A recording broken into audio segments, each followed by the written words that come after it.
Good afternoon, Elizabeth D. Red Elementary School. Thank you so much for coming out this afternoon. I really appreciate your time. A few of you have come to me and asked that we do a quick professional development on IEPs. I realize that some of you have not been a part of IEP meetings, and some of you may not have ever seen an IEP before. So just to familiarize ourselves more with IEPs, we're going to do this quick professional development this afternoon. Before we get started, we are going to watch a quick YouTube video.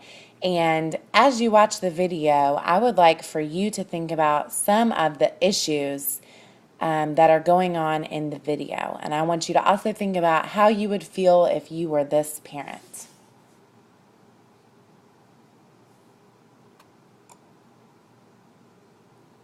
Hi Tina, how are you? I'm good, Peter. Just dropping my kids off at school. You? Same. I've come to dread taking my youngest child to school. He recently got an IEP, and I don't understand how it all works. It can be confusing. One of my kids has an IEP too. I might be able to answer a few of your questions. Really? That would be great. First of all, what does IEP stand for? IEP stands for Individualized Education Program. It is required under the Individuals with Disabilities Education Act for children with disabilities. What is it supposed to do? It is supposed to ensure that your child get a quality education by creating a plan that includes yearly goals, accommodations, modifications, and classroom and extracurricular activity supports. It is supposed to include all that? It seems like all we talked about at the IEP meeting was all the things my child could not do. In the meeting, they are actually supposed to talk about your child's strengths and interests. This will help the IEP team write the IEP in a way that will most help your child. Really? What should I do, since that didn't happen? Well, as a parent, you are an equal member of the IEP team, so you can request a new IEP meeting at any time. I'd like to call a meeting and focus it on my child's strengths and interests. That seems more productive. Did they give you a copy of your parent rights? I think so, but I haven't taken the time to read them yet. Are they important? Yes, very important. I can tell you a few, if you would like. That would be great. Well, one thing to know about is called prior notice.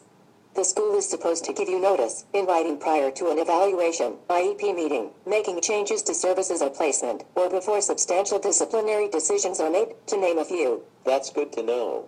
What else? If you and the school can't come to an agreement about services in the IEP, you can request mediation. This is a free service, and facilitated by a trained, impartial mediator. Have you ever been to mediation? I have, and it was very helpful.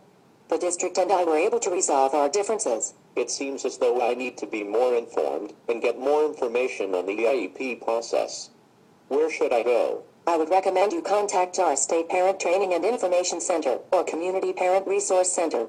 Either one will be able to help you learn more. I can email you their phone number and website address. Thanks so much, Dina. I'm glad I ran into you.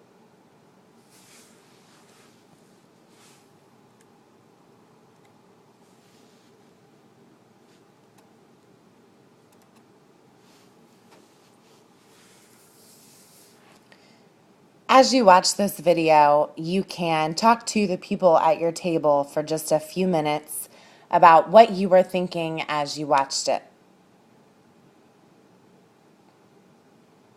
I hope that you had a great discussion with the people at your table. So let's talk about this. Is this how parents feel? Let's hope this is not how parents feel at Red Elementary. But let's prepare ourselves so we won't have to wonder. Preparing for an IEP. Preparing for an IEP meeting requires the right mix of information and people. Information plus people equals an IEP meeting.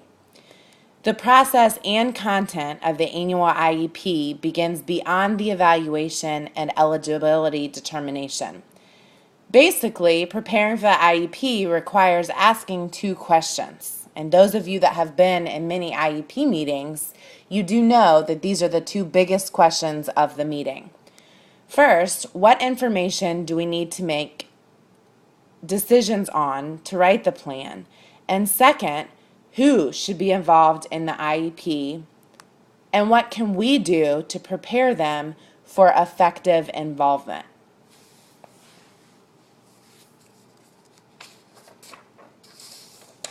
One of the biggest things we can do as staff and the people who are in the IEP meeting is we need to gather information. Teachers, we need to gather information. ESL teachers, we need to gather information. Speech pathologists, psychologists, everyone needs to gather information. As we think about the types of information to be collected in the preparation of IEPs, it is so important to make a clear distinction between the initial IEP and the annual IEP. So the first item of the list is results of any evaluations. This is really generally only needed for initial evaluations. In other words, when we are determining eligibility, and for 3-year reevaluations.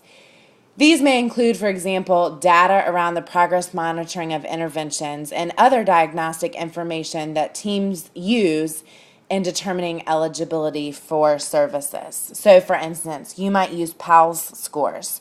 You might use Voyager scores. You might use your benchmark data. You may use the SOL scores from the previous years or their Houghton Mifflin weekly assessments.